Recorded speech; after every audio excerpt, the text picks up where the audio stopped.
In this video, traders, we're going to look at the pros and cons of trading under professional status. Stay tuned.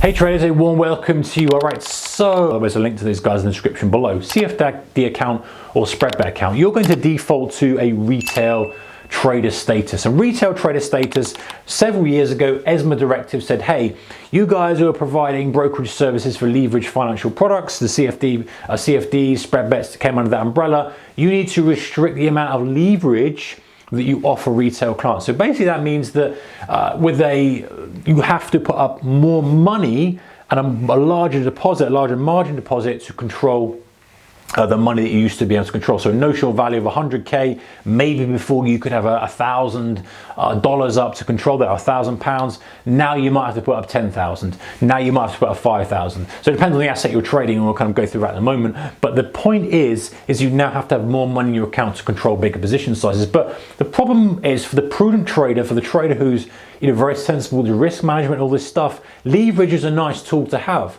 Sometimes the trade's going your direction, you want to push the throttle a bit. Sometimes the risk reward ratio is quite compelling and quite high. You say, well, yeah, the risk is high and I'm gonna have to dial the size up on this, but actually the risk on the trade isn't really that much because my stop is here, so I'm risking X amount, but the trade size is going to be quite high. You get the idea. So that was kind of removed from people who are trading under retail umbrella. However, you can trade as a professional trader. There's some qualification criteria we'll look at in a moment. That actually now then opens that leverage up again. So let's look at the pros and cons, and leverage is the main one of trading under retail or pro. And by the way, you can apply for professional trader status at any time to get the benefits of a professional trader, but you lose some of the benefits of being a retail trader. So let's look at the kind of different options and perhaps the right one that will suit you, and also if you qualify. So the pro account, if you're a professional trader, you get more leverage. So you now get up to 501 on FX, 201 on indices,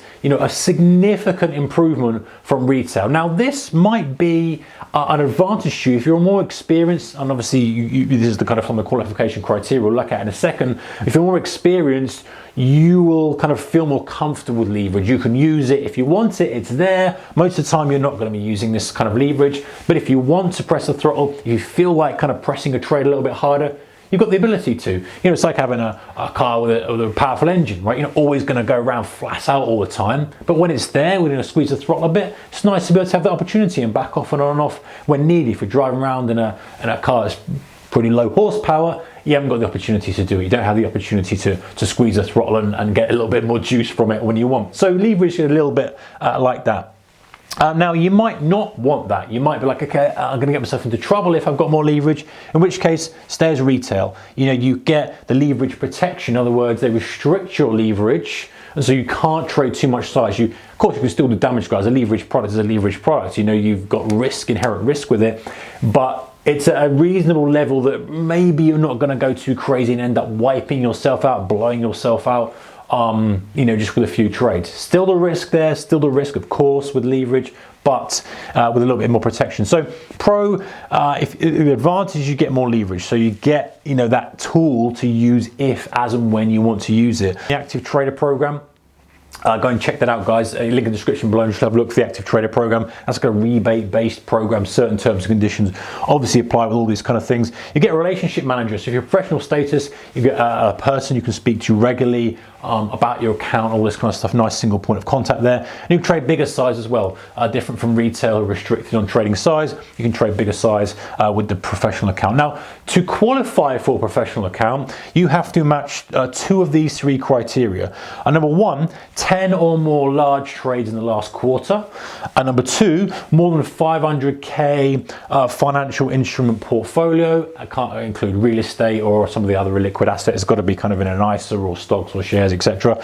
Number three, worked in the financial sector with a good understanding of leverage products and derivatives for at least a year. So you can tick two of those, you may well qualify, and it's a very simple application process. Once you've got your retail account sorted, which will be the default account, you apply for professional status, and they'll change you, put you into professional under a professional trader umbrella.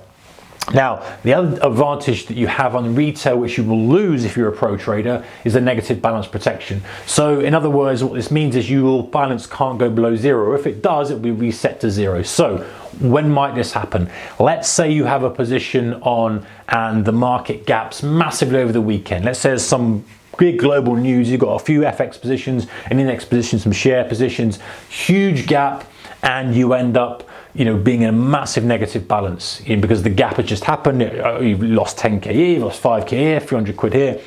You will never go below zero. You've got a negative balance protection, put you back to zero. So you can never lose more than your deposit, whereas before you could do that. You would be on the hook for that. And actually, if you look back to kind of some of the big events like the SMB, moving the peg and the big currency movements, many traders were on the hook for kind of some of the losses that went below zero. So not only did you lose your account, but you also had to pay out. Now this is rare, and of course this is why you need to be sensible and careful and understand the risk of the product you're trading and use the sensible leverage, etc. But negative balance protection does apply. Retail traders, if you go under the professional trader status, you lose that. So you gain the advantage of the added leverage, but you lose the negative balance protection. So that's something for you to consider. Another thing is, guys, if you're a new trader, obviously you're probably going to be under retail. You probably wouldn't even qualify for this anyway, but they'll talk to you in simple language that helps you understand the product you're trading and kind of walk you through stuff.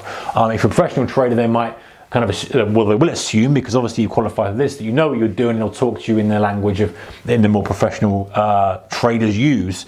And it's kind of worth thinking about, even if you do qualify, whether you want to go to pro status. The biggest one is the leverage. Now, the other thing actually, guys, while I think about it, is a lot of people say, well, I don't want to go pro because does that change the tax status? And that's a common question. And I'm concerned, it doesn't change the tax status of the products at all. So, if you're looking at a CFD, regular kind of taxable product, you've got capital gains tax to pay. And by the way, not an accountant, guys, never, don't listen to me in terms of tax advice. Obviously speak to your own tax advisor, etc., if you're in personal circumstances. But broadly speaking, CFD, taxable with capital gains. Spread bet has no capital gains tax to pay. It's considered a bet. There might be some slight nuances and circumstances where that changes, but the actual tax status we don't change. So whether you go to pro or retail, they are still remain under the same umbrella for all the pros and cons that come with that. All right, guys, so that is retail versus pro. Specifically, if you're trading a CFD account or a spread bet account, you choose the account you want. They've also got some other account options as well, which you can go and check out at your leisure. Links in the description below. Take care, and I'll see you in the next video. Bye-bye.